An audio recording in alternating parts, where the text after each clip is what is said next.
Most people know this story in pieces. A nativity play in December, an Easter sermon in the spring, a parable here, a miracle there, taught out of order across a dozen different Sundays until the actual shape of the thing, one continuous life, birth to death to something after death, gets lost in the fragments. This video tells it in one line, start to finish. But it does something most retellings skip. At almost every major turn, we stop and check the story against something outside the Bible itself. A Roman historian who despised Christians and had no reason to help their case. A Jewish historian writing for Rome. A piece of limestone pulled out of the ground in 1961. An astronomical event calculable by computer today. A medical condition with a name in modern textbooks. Not because the Gospels need outside permission to be believed, but because a story this old, this famous, and this consequential deserves to be tested rather than just repeated. Here's a preview of what that testing turns up. The manger scene almost everyone pictures. A cold stable, a heartless innkeeper turning away a desperate couple, rests on a mistranslation of a single Greek word. And the real picture is both more mundane and more interesting. The star the wise men followed has at least two serious astronomical candidates, both calculable with modern software, neither perfectly matching every detail. A Roman governor named Pontius Pilate, once dismissed by some historians as possibly legendary, has his name carved in stone that archaeologists dug up by accident.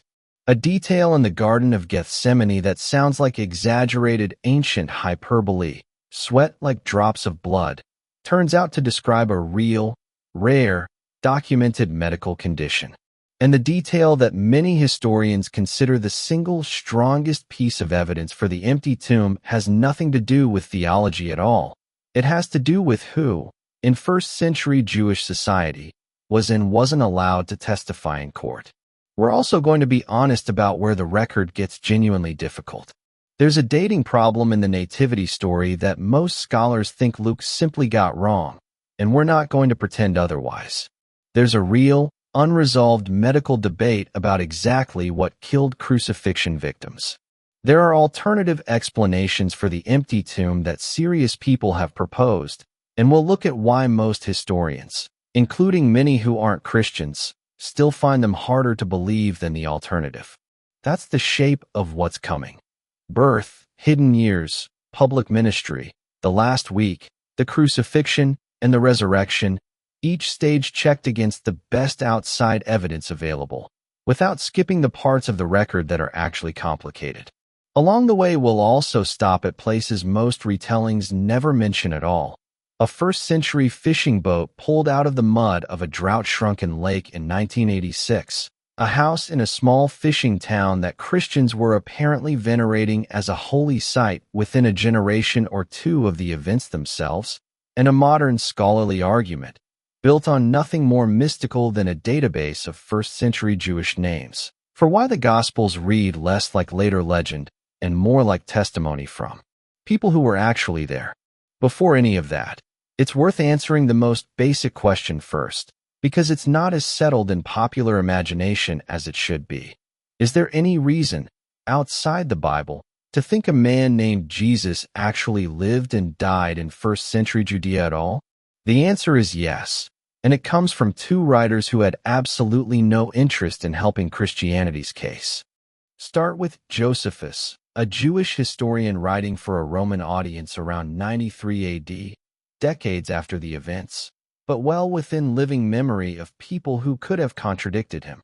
In his History of the Jews, Josephus includes a short passage about a man named Jesus, a wise man who drew over to him many of the Jews, was condemned by Pilate, and whose followers had not ceased believing in him. Scholars have argued for over a century about how much of this passage is original. The version we have shows clear signs of later Christian editing, since a non-Christian Jewish historian would be unlikely to flatly call Jesus the Messiah in his own voice. But the modern scholarly consensus, built on careful stylistic analysis, holds that an authentic core of this passage did come from Josephus himself, describing a real, historically remembered figure, and elsewhere in the same work, Josephus casually mentions the brother of Jesus, who was called Christ, whose name was James, a reference most historians consider genuine and undisputed. That's a Jewish writer, with no stake in Christian claims, treating Jesus as an unremarkable historical fact. Then there's Tacitus, a Roman senator and historian, writing around 116 AD, and about as hostile a source as you could ask for, explaining why the Emperor Nero blamed Christians for the Great Fire of Rome.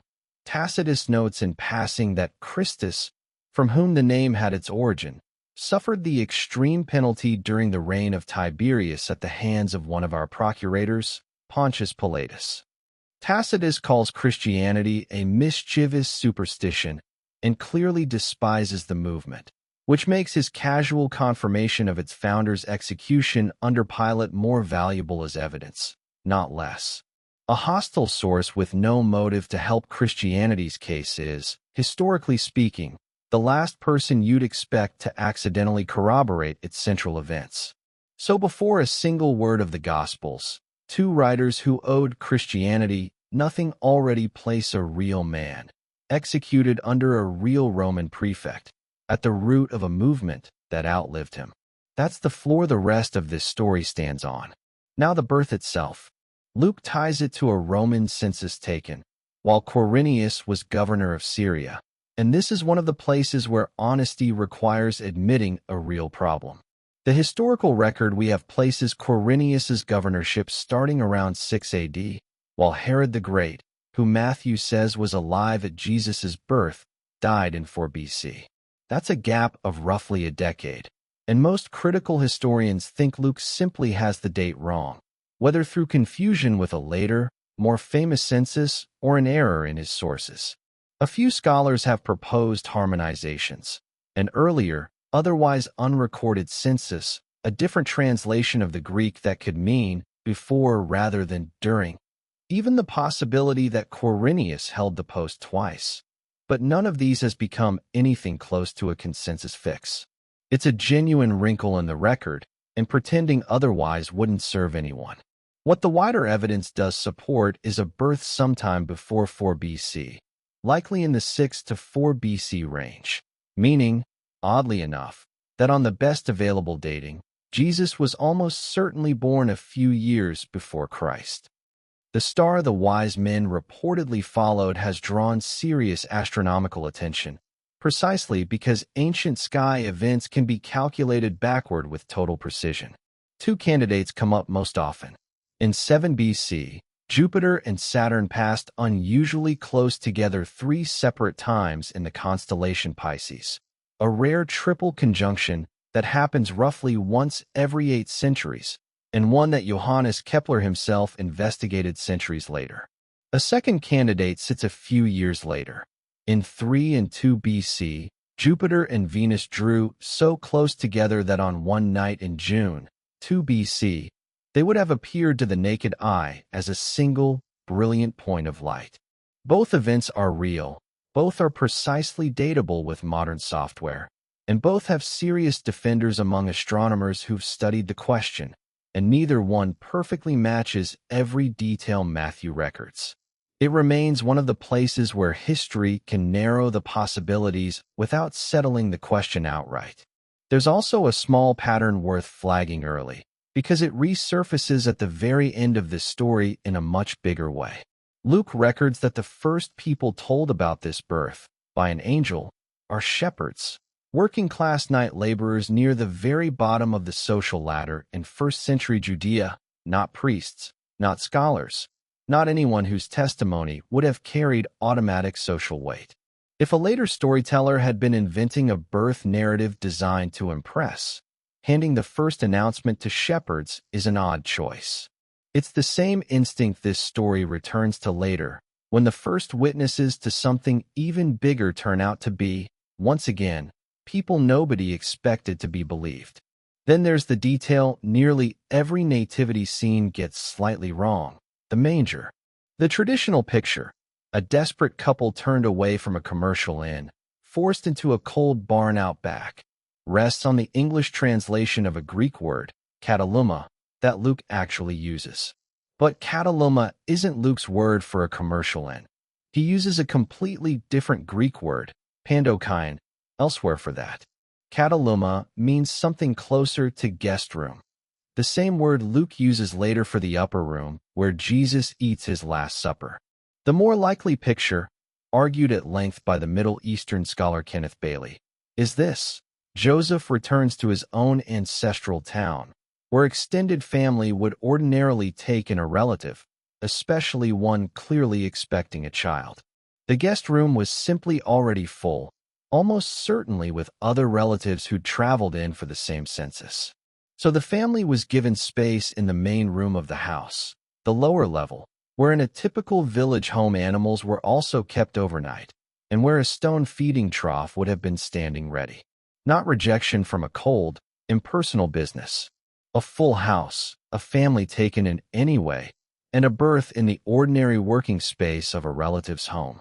Matthew's account adds a darker note. Herod, hearing of a newborn king of the Jews, orders the killing of young boys in and around Bethlehem. No source outside Matthew independently records this specific massacre, which is worth acknowledging plainly rather than glossing over. But it's also worth knowing what kind of man Herod actually was, independently documented by Josephus in exhaustive detail.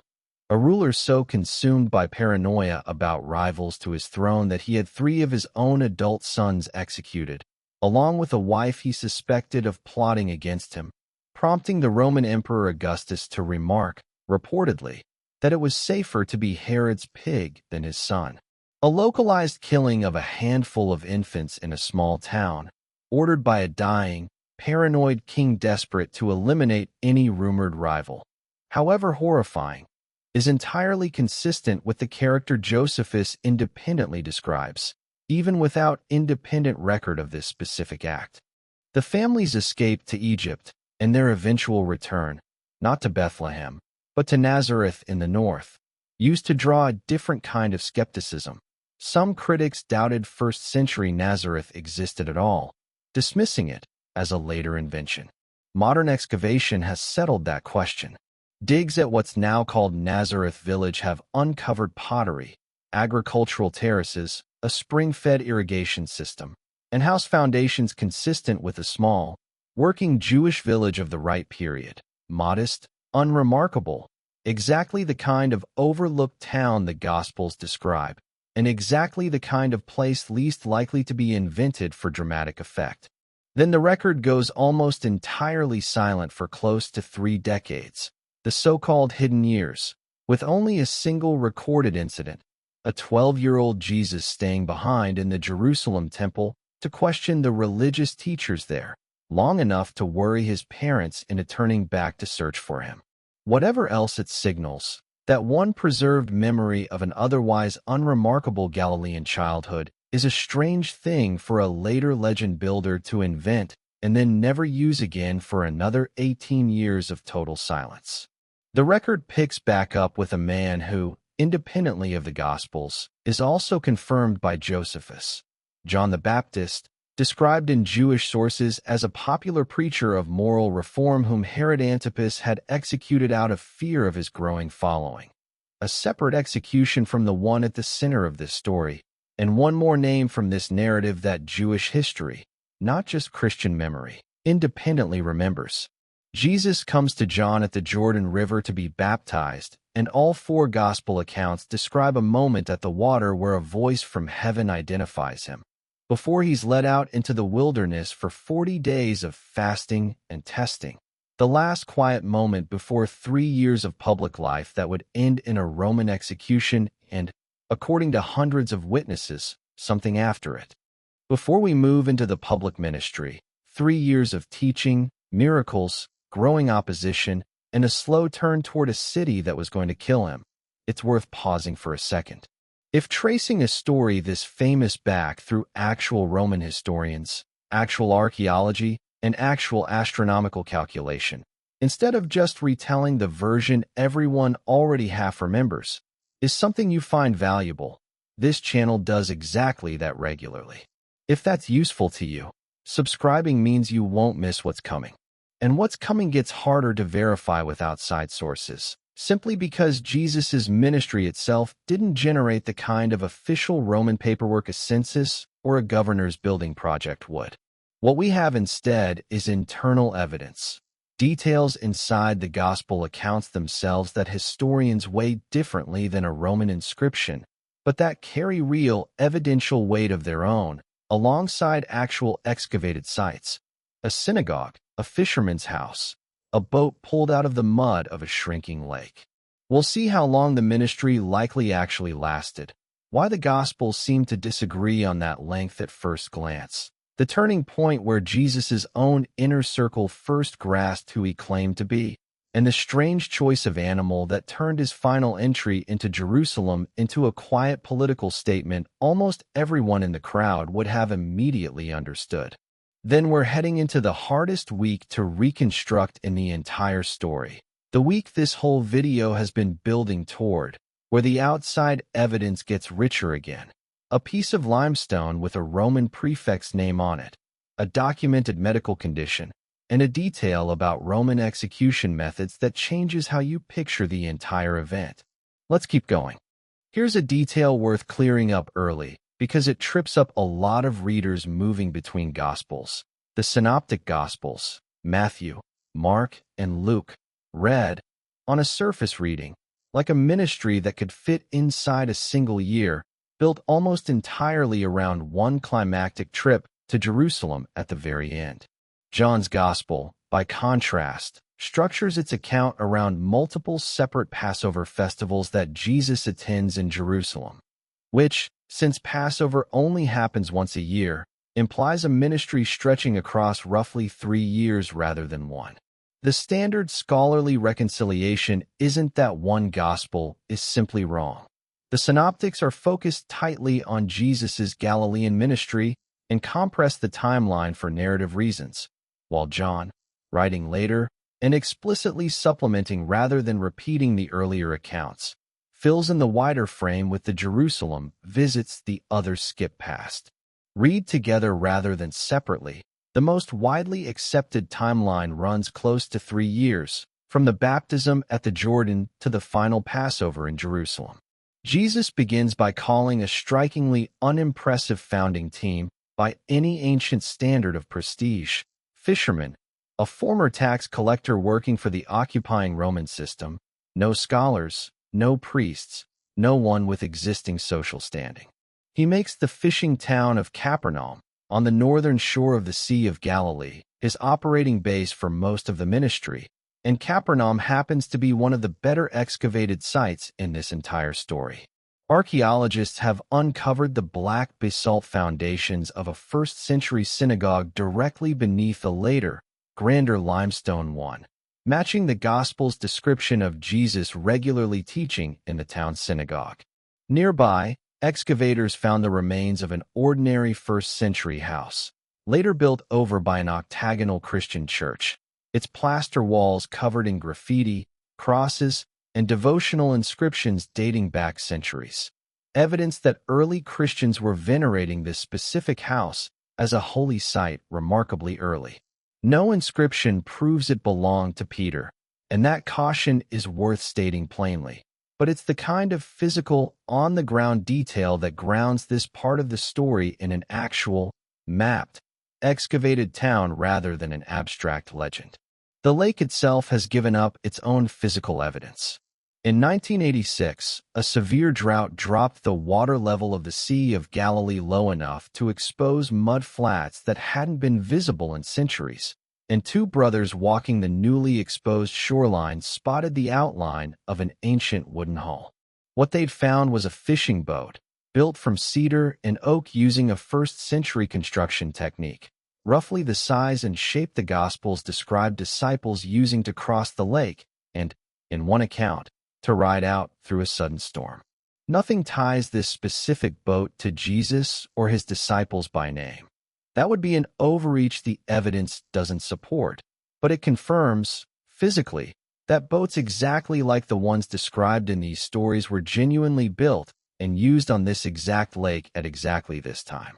His teaching method leans heavily on parables, short, deceptively simple stories about seeds, sheep, coins, and wayward sons that reward the kind of patient unpacking this channel does regularly, rather than moral one-liners, alongside the more direct ethical teaching gathered in what's come to be called the Sermon on the Mount.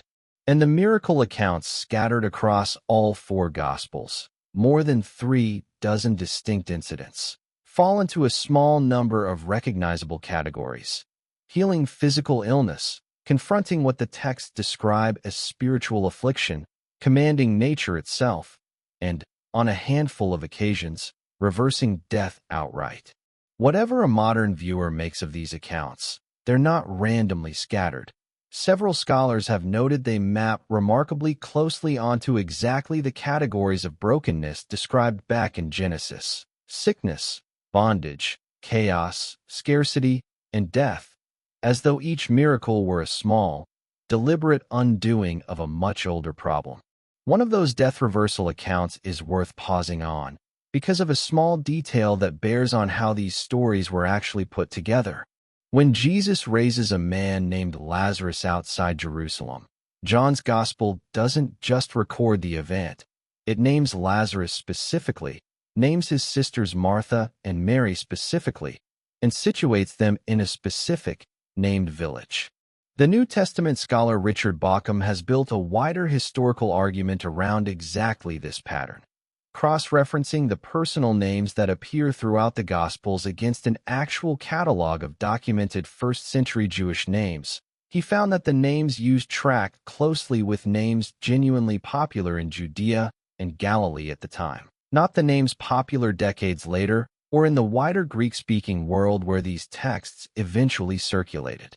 A later legend, invented far from the events by someone unfamiliar with who actually lived in first-century Palestine, would be a strange thing to get quietly, consistently right down to the level of regional naming trends. None of this happens without generating real opposition, and the Gospels trace a rising arc of conflict rather than a sudden ambush at the end.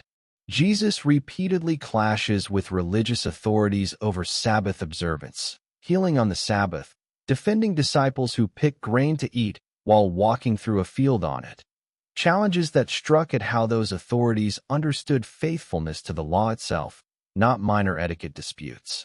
He's directly asked, more than once, by what authority he does any of this, a pointed legal-sounding challenge in a culture where religious authority ran through recognized lines of training and appointment that Jesus, a Galilean carpenter's son with no formal rabbinic credentials, simply didn't have. By the time the story reaches Jerusalem, this isn't a popular teacher stumbling unexpectedly into danger. It's the predictable outcome of a rising confrontation the text has been tracking for chapters.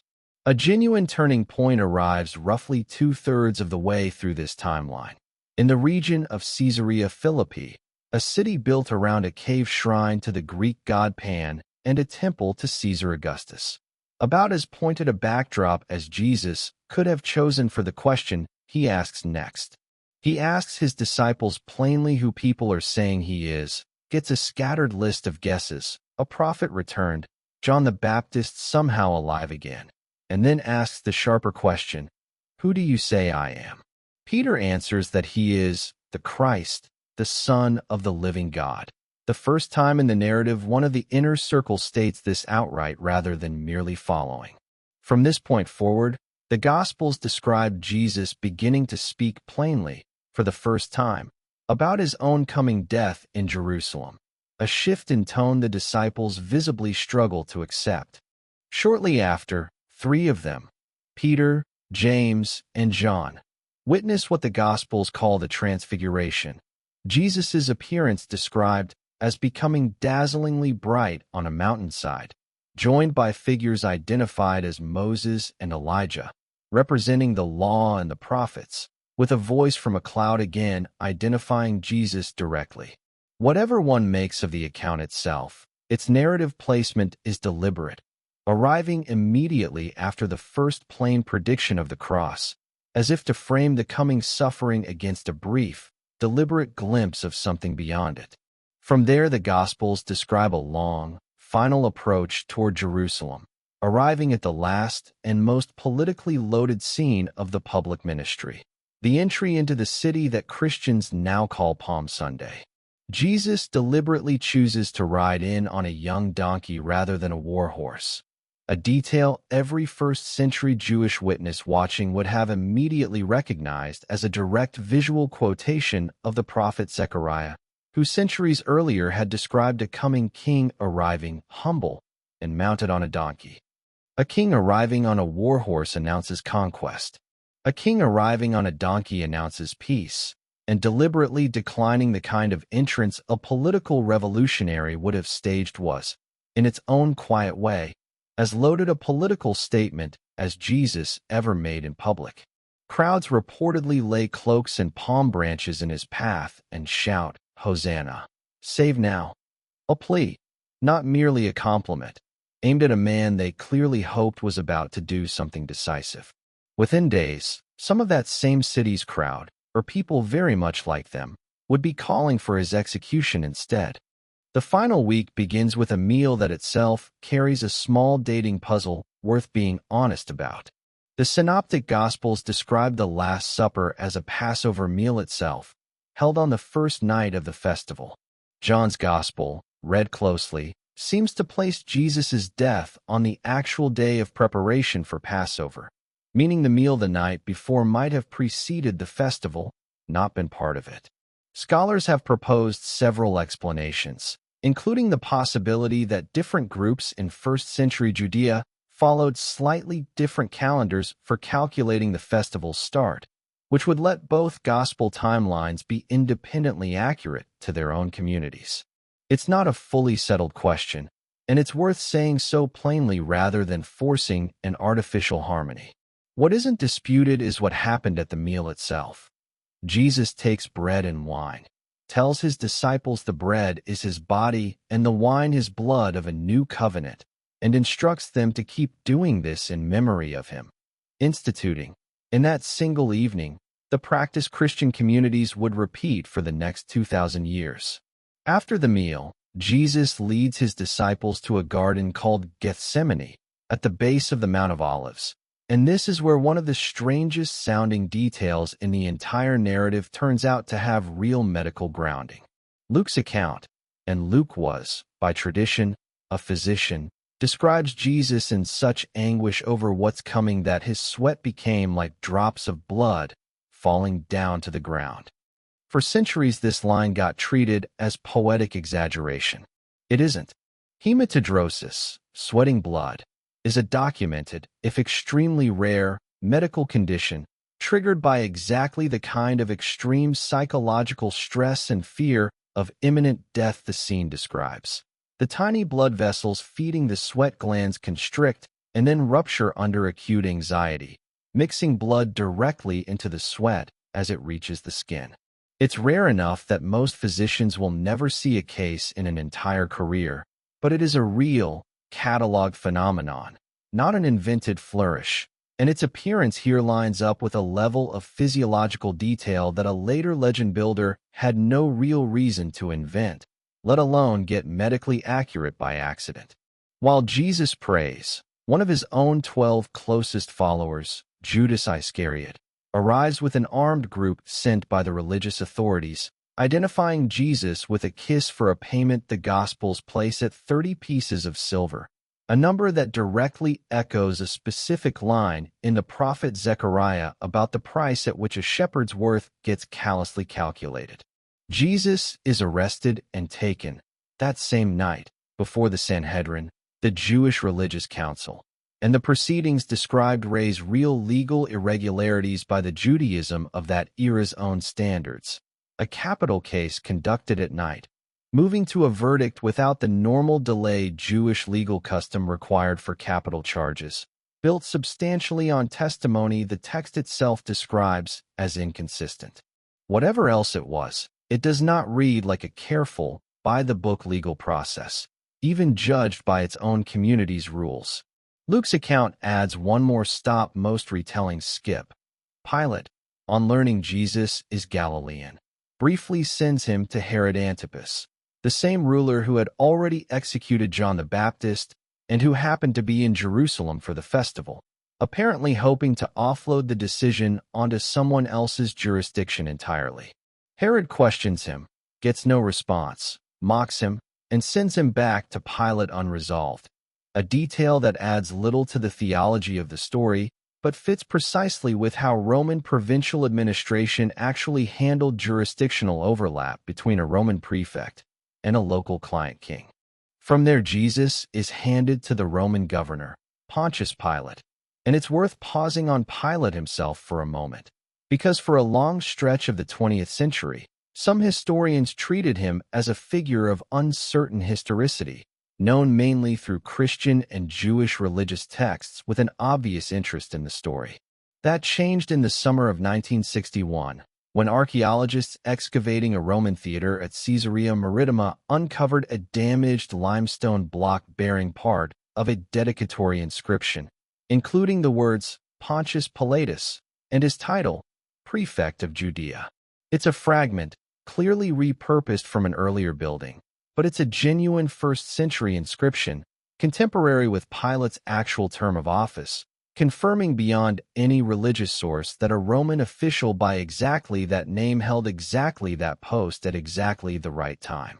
The Gospel's account of the trial describes Pilate finding no legal basis for execution, attempting several times to release Jesus, and ultimately yielding to pressure from a crowd and the political risk of appearing disloyal to Rome.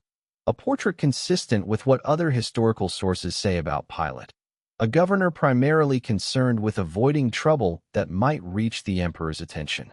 Then comes the crucifixion itself, and here the exact medical cause of death remains a genuinely open question among researchers, worth stating honestly rather than repeating outdated certainty. For decades, the standard explanation was straightforward asphyxiation, the idea that a crucified body, hanging in a particular position, would slowly suffocate unless the victim pushed upward on nailed feet to breathe, until exhaustion made that impossible. More recent medical literature has actually challenged that simple picture, pointing instead toward a combination of causes: severe blood loss and dehydration following the standard Roman scourging that preceded crucifixion, cardiovascular shock, and progressive physical collapse, rather than asphyxiation alone. What does appear to be reasonably well established, based on forensic and anatomical study, is where the nails likely went, not through the palms, as most artistic depictions show, but through the wrist, between the bones, where the tissue is strong enough to actually bear a body's weight without simply tearing through, something the thinner flesh of the palm could not reliably do. It's also worth understanding why Rome used this method at all, since it wasn't primarily about efficient killing. Crucifixion was deliberately public, deliberately slow, and deliberately humiliating. A display staged along public roads specifically to deter slaves, rebels, and anyone who might consider defying Roman authority, reserved almost entirely for non-citizens and those Rome wanted made an example of. The Gospels describe soldiers breaking the legs of the two men crucified alongside Jesus, a practice historians confirm was used specifically to hasten death when Roman authorities wanted bodies removed quickly, in this case, before the Jewish Sabbath began at sundown, but finding Jesus already dead, and instead piercing his side with a spear, from which the account says blood and water flowed. A detail some medical writers have connected to fluid buildup around the heart or lungs consistent with the physical trauma already described. The Gospels also describe darkness covering the land for roughly 3 hours during the crucifixion itself, and this is a place where popular apologetics sometimes overstates its case, so it's worth being precise. A few ancient writers outside the New Testament do mention unusual darkness and an earthquake around roughly this period. A historian named Thallus, whose original work hasn't survived and is only known through a much later Christian writer quoting and interpreting him, and a chronicler named Phlegon, who separately records a notable solar eclipse and earthquake under Tiberius. But a solar eclipse is astronomically impossible during Passover, which always falls at full moon, and neither writer's fragments clearly name Judea or connect the event to Jesus specifically. It's genuinely unclear whether these fragments describe the same darkness at all, or a real but unrelated astronomical event later Christian writers connected to the Gospels after the fact. Treated honestly, it's suggestive at best, not solid corroborating evidence. A good example of where a fair-minded look at this story has to resist reaching for more certainty than the actual sources support. Jesus' body is claimed, according to all four Gospels, by Joseph of Arimathea, a member of the same religious council that had condemned him, who provides a rock-cut tomb of his own for the burial, a detail with its own small evidential weight, since inventing a sympathetic member of the very council responsible for the execution is an odd choice for a community supposedly building a simple villain narrative. A large stone is rolled across the tomb's entrance, and, in Matthew's account specifically, a Roman guard is posted at the request of the religious authorities, worried that Jesus' own prediction of rising again might otherwise be faked by his followers stealing the body. Sunday morning, all four Gospels agree on one detail that's easy to read past without noticing how strange a choice it actually was for anyone inventing this story. The first people to arrive at the tomb, and the first to find it empty, are women. In first-century Jewish society, a woman's testimony was not considered legally reliable enough to establish a fact in court on its own.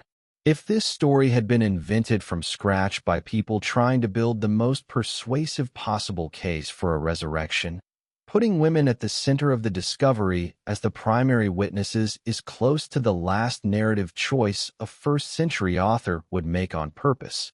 It actively weakened the story's legal credibility rather than strengthening it.